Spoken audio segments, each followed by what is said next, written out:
for terminal count. Beginning with mission assurance. Mission assurance is go. DC. DC is go for terminal count. GC is go. Response. Go. Step 2. 2 is go. DC. Here we go. Nav. Flight software. Flight software go. Mission software. Mission software go. IT. Go. The autumn storms did nothing to put the people off. Instead, they gathered through the day again in huge numbers. This is Beirut's Martyrs Square, the road outside the mosque, one focus for a countrywide movement that cuts across religion and politics. For a week now, under their national flag, their call has been for the complete removal of the government. This is the road north out of Beirut. Like so many, it's blocked peacefully by the people. There is a bizarre silence from the politicians they want out, leaving the army on the streets, and it seems not quite sure what to do. At the moment, the military and by extension the government are doing nothing to take the protesters off the streets. There were here a few scuffles with the soldiers, but it didn't last long. And quickly, on social media, the military announced, "We are all Lebanese, we are one family." The tune here is the army's anthem, sung by the protesters. 40 miles up the road is Lebanon's second city. Tripoli is long seen as conservative, religious, not the place anyone expected a secular uprising, and yet it has almost led the way this past week. The numbers here have been consistent and pretty extraordinary. By evening, the rain in Beirut had stopped and the numbers had grown again. We don't have rights anymore as people. We're lacking a lot of rights in everything. And everything that we do, we're working for nothing. We're actually leaving our country to be able to have rights outside, abroad, because we don't have our rights here. There really is a sense now that the motivation and the numbers are growing night by night, and their objective is to occupy squares and streets in towns and cities right across the country.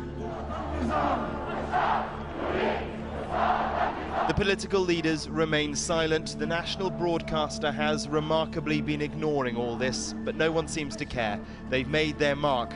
They say they have changed Lebanon in a week. Maybe, but they haven't toppled the government yet. Stun grenades, tear gas and anger. A familiar cocktail on Iraqi streets over the last month as major protests, sometimes deadly, continue in the face of widespread unemployment, government corruption and poverty.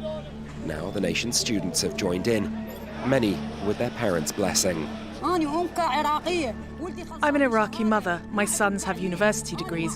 I was hoping they would help me when they graduate, but they're unemployed. There are no jobs. They stay at home without hope, and that goes for all young people, not just my sons. Demonstrations initially kicked off at the beginning of the month, with public anger finally boiling over across Iraq after years of foreign occupation and extremist violence. However, security forces have been relentless in their crackdown, and well over 200 people have been killed in October. Demonstrators turned out throughout the weekend and into Monday, despite the threat of further violence. In this car, security forces are throwing stones and others are firing live rounds at the demonstrators. They are also using tear gas and stun grenades.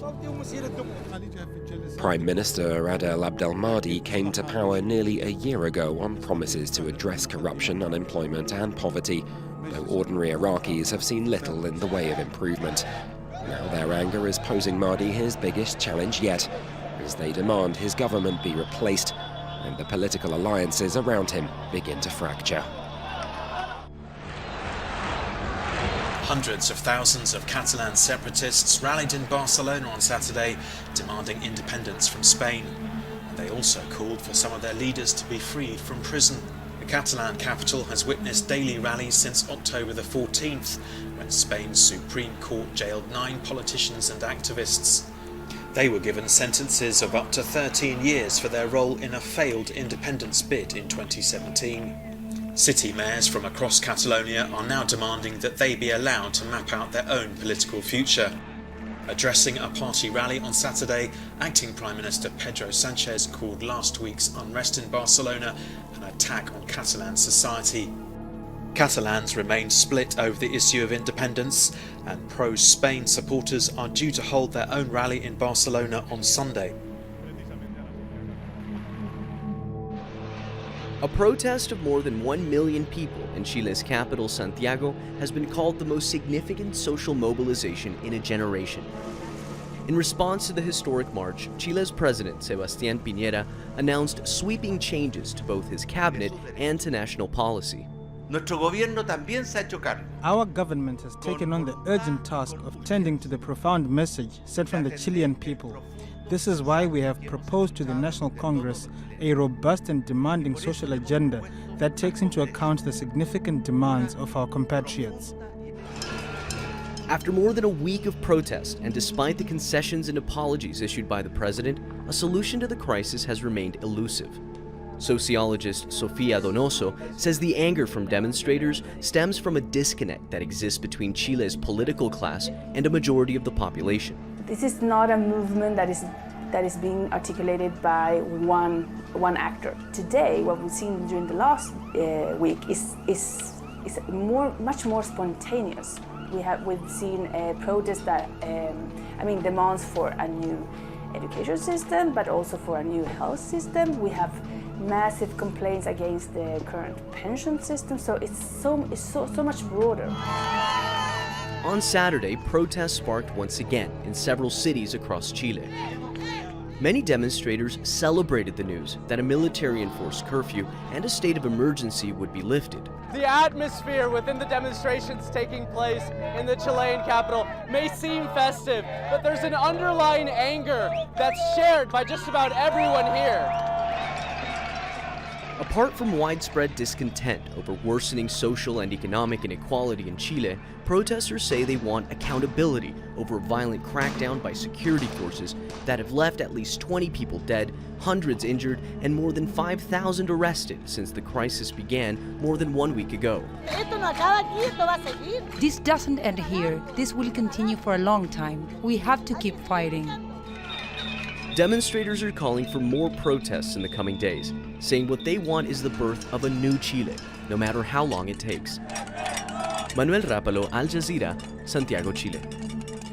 It started with an announcement ending government fuel subsidies. Now the protests have turned violent as demonstrators demand an end to the austerity measures. We have to realize what is happening here. The government that is in charge is destroying the country. We have gone back to being the country we were in '99. These economic measures only continue to impoverish the people, the masses. President Lenin Moreno signed a $4.2 billion loan deal with the International Monetary Fund in exchange for promising to rein in public spending. The government says the loan is needed to boost the economy and create jobs. But protesters are crying foul and calling for Moreno to quit. We want the president to resign. We want this corrupt president to leave.